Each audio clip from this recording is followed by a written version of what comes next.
Welcome to Krishna study point. Krishna study point आपका फिर से स्वागत करता है। आज का टॉपिक है मैथमेटिक्स का प्रोबेबिलिटी, क्लास 9 to 12 तक रहेगा। और लॉकडाउन में कोरोना से बच के रहें, स्वस्थ रहें, खुश रहें, स्टे होम स्टे स्टडी। पहला प्रश्न हमारे दिमाग में यही उठता है, व्हाट इज प्रोबेबिलिटी? प्रायिकता है क्या?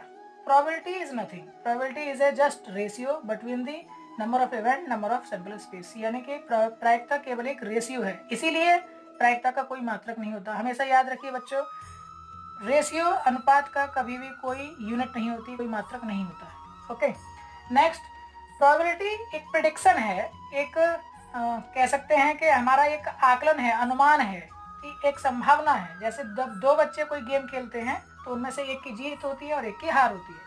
बस उसी प्रेडिक्शन को मैथमेटिक्स में प्रेजेंट करना ही प्रोबेबिलिटी के अंतर्गत आता है। दो बातों को जान लेना बहुत जरूरी होगा कि हम लिखेंगे कैसे। किसी घटना का घटित होने की प्रायिकता अगर हमको फाइंड करनी है तो हम लिखेंगे पीई। किसी घटना का न घटित होने की प्रायिकता फाइंड करनी है तो हम लिखेंगे पीई डैश। यहाँ डैश न होने के लिए रिप्रेजेंट कर रहा है। E for event, P for probability. किसी इवेंट की प्रोबेबिलिटी, किसी इवेंट के न होने की प्रोबेबिलिटी। ओके, अब इसके बाद में कुछ फॉर्मूले आप लोगों को जान लेना होंगे। सबसे पहले मैं आप लोगों को जब बता देना चाहता हूँ, डेफिनेट घटना की, निश्चित घटना की प्रायिकता हमेशा 1 होती है। फॉर एग्जाम्पल, अमरूद के पेड़ पर अमरूद आएंगे तो इस बात की क्या आप अनुमान लगाएंगे? कोई जरूरत नहीं है, 100% श्योर हैं आप कि अमरूद के पेड़ पर अमरूद ही आएंगे, तो उसकी प्रोबेबिलिटी कितनी हो जाएगी? 1 हो जाएगी। ऐसे ही अनिश्चित घटना हो, जैसे अमरूद के पेड़ पर आम आने की प्रायिकता फाइंड करनी है, तो क्या ऐसा कभी हो पाएगा? नहीं होगा, कभी नहीं होगा। तो इसलिए इसकी क्या प्रायिकता हो जाएगी? 0 हो जाएगी। इसका मतलब निश्चित घटना की प्रायिकता हमेशा 1 होती है और अनिश्चित घटना की प्रायिकता 0 होती है। और थोड़ा सा अगर हम डेप्थ में जाएं तो आप क्या समझते हैं? किसी गेम में आप पार्टिसिपेट कर रहे हैं, ज्यादा से ज्यादा क्या होगा? आप गेम हार जाएंगे, +0। और ज्यादा से ज्यादा क्या होगा? आप गेम को जीत जाएंगे, यानी कि 1। इससे एक बात हमें पता चली कि प्रायिकता जो होती है वो हमेशा 0 और 1 के बीच में लाई करती है। प्रायिकता की वैल्यू या तो 0 या उससे बड़ी होगी, या 1 या उससे छोटी होगी। क्लियर? इसके बाद एक बच्चा ना हारने वाला है, एक बच्चा हारने वाला है। ना हारने वाले का मतलब जीतने वाला। एक बच्चा जीतने वाला है और एक बच्चा हारने वाला है। दोनों लोग गेम खेल रहे हैं, दोनों की प्रोबेबिलिटीज, एक के हारने की है, एक के जीतने की है। दोनों की प्रोबेबिलिटीज को यदि हम ऐड कर देंगे तो क्या होगा? डेफिनेटली कोई एक जीतेगा। वही चीज यहाँ है। प्रायिकता किसी भी इवेंट के होने की, किसी घटना के घटित होने की प्रायिकता और उसके न घटित होने की प्रायिकता का योगफल हमेशा कितना होगा? 1 होगा। क्लियर? इसके बाद हम किसी भी घटना के लिए नंबर ऑफ इवेंट निकालते हैं और नंबर ऑफ सैंपल स्पेस निकालते हैं। सैंपल स्पेस को समझाने के लिए मैं आपको एक चीज दिखा देता हूँ। सपोज कीजिए मैं एक कॉइन, एक सिक्का उछाल रहा हूँ, तो एक कॉइन, सिक्के पर 2 ही चीजें होती हैं, एक हेड जिसको चित्त कहते हैं हिंदी में, और पट, टेल कहते हैं। ओके, तो एक हेड पर केवल 2 ही इवेंट हो सकते हैं, या तो हेड है या टेल है। ये आपका सैंपल स्पेस कहलाएगा। तो एन ऑफ एस, कितनी पॉसिबिलिटीज हैं? टोटल 2 हो गए। क्लियर? एक एग्जांपल से बात को समझते हैं। एक सिक्का उछालने पर हेड आने की प्रायिकता चाहिए। इवेंट हो गया हमारा हेड आने की प्रायिकता, ये आपका इवेंट हो गया हेड आने की प्रायिकता। तो हमको चाहिए टीई, यानी क्या है? इवेंट क्या है? हेड आने की प्रायिकता। फॉर्मूला क्या बताया हमने? नंबर ऑफ इवेंट और रेशियो किससे? Number of sample space. Number of event का मतलब जो हमारी इवेंट है, हेड है, हेड कितने टाइप से आएगा? एक ही टाइप से आएगा। और एस यानी कि कुल इसमें कितने प्रकार थे घटना के? तो वो 2 थे। तो NE/NS, यानी कि एक सिक्का उछालने पर हेड आने की जो प्रोबेबिलिटी हुई वो कितनी हुई? 1/2।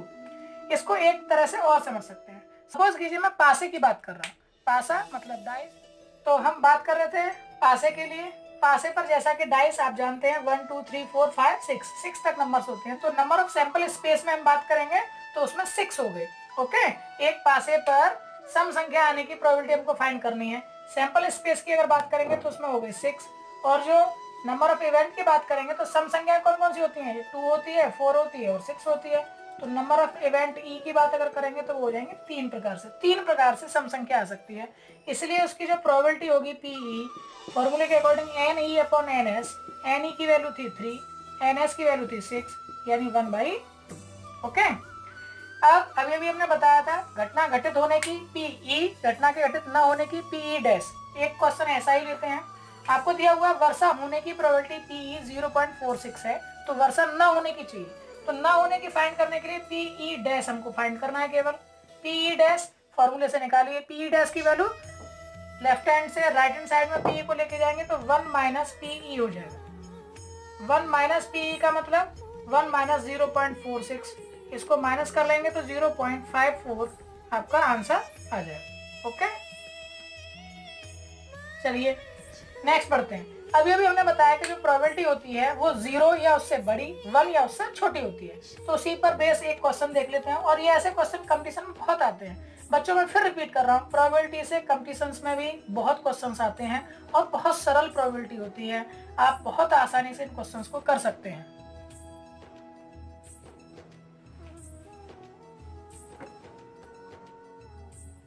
ओके, चलिए नेक्स्ट क्वेश्चन। निम्न में से कौन प्रायिकता नहीं हो सकती है, तो जल्दी से समझेंगे। 3/4 1 से छोटी वैल्यू है, प्रायिकता है। 4/3 1 से बड़ी वैल्यू जाएगी, 3 से डिवाइड करेंगे तो 1 पॉइंट समथिंग वैल्यू आएगी, तो इसका मतलब ये प्रोबेबिलिटी नहीं है। 0.67 1 से छोटा है, 0 से बड़ा है, प्रोबेबिलिटी है। 1.23 1 से बड़ी वैल्यू हो गई, प्रोबेबिलिटी नहीं है। माइनस की वैल्यू है, 0 से छोटी हो गई, प्रोबेबिलिटी नहीं है, ये भी प्रोबेबिलिटी नहीं है। ओके, अब जल्दी से इसको और समझ लेते हैं। 2 सिक्के उछालने पर 2 हेड आने की, अब सैंपल स्पेस बनाते हैं। 2 सिक्के, मान लीजिए पहली बार में हेड आया, दूसरी बार में भी हेड आया, पहली बार में हेड आया, दूसरी बार में टेल आया, पहली बार में टेल आया, दूसरी बार में हेड आया, फिर टेल आया और फिर से टेल आया। क्या इससे ज्यादा पॉसिबिलिटी हो सकती है? नहीं हो सकती। इसका अंदर नंबर ऑफ सैंपल स्पेस में 4 पॉसिबिलिटी हो गई। अब हम बात कर रहे हैं 2 हेड आने की। एग्जैक्टली 2 हेड केवल एक प्रकार से आ रहा है, इसका मतलब प्रोबेबिलिटी जो होगी वो यहाँ हो जाएगी 1 और सैंपल स्पेस में है 4। ओके, कम से कम एक हेड, कम से कम एक हेड इसमें भी है, कम से कम एक हेड इसमें भी है, कम से कम एक हेड इसमें भी है, तो नंबर ऑफ इवेंट हो गए 3, और यहाँ जो प्रोबेबिलिटी आ जाएगी वो हो जाएगी 3/4। इससे आगे बहुत सारे क्वेश्चंस को हम और सॉल्व करेंगे। तब तक के लिए देखते रहिए, बने रहिए, और आगे की चीजों को भी हम समझाएंगे नेक्स्ट वीडियोस में। ये ताश की गड्डी में 52 पत्ते होते हैं, उसमें 26 रेड, 26 ब्लैक, यानी 26 पत्ते लाल रंग के, 26 पत्ते काले रंग के होते हैं। 13-13-13-13 4 बार में बटे होते हैं। हार्ट, डायमंड, पान, ईंट, स्पेड और क्लब, यानी हुक्म और चिड़ी। उसमें 3 पत्ते फेस कार्ड होते हैं, जिसको JQK, गुलाम, बेगम और बादशाह इस तरह से जानते हैं हम। और प्रत्येक पत्ते में होते हैं, यानी प्रत्येक प्रकार के पत्तों में होते हैं, तो 4 प्रकार के फेस कार्ड हो गए, और 3 फेस कार्ड हर एक में मिलेंगे, तो 4×3=12। कुल मिलाकर 52 पत्तों की ताश की गड्डी में 12 पत्ते फेस कार्ड होते हैं। इससे भी जुड़े नेक्स्ट वीडियो में हम क्वेश्चन करेंगे। जानने के लिए और हमारे साथ बने रहिए। चैनल को सब्सक्राइब कीजिए, लाइक कीजिए और दूसरे लोगों को भी बताइए। Thank you so much, bye bye.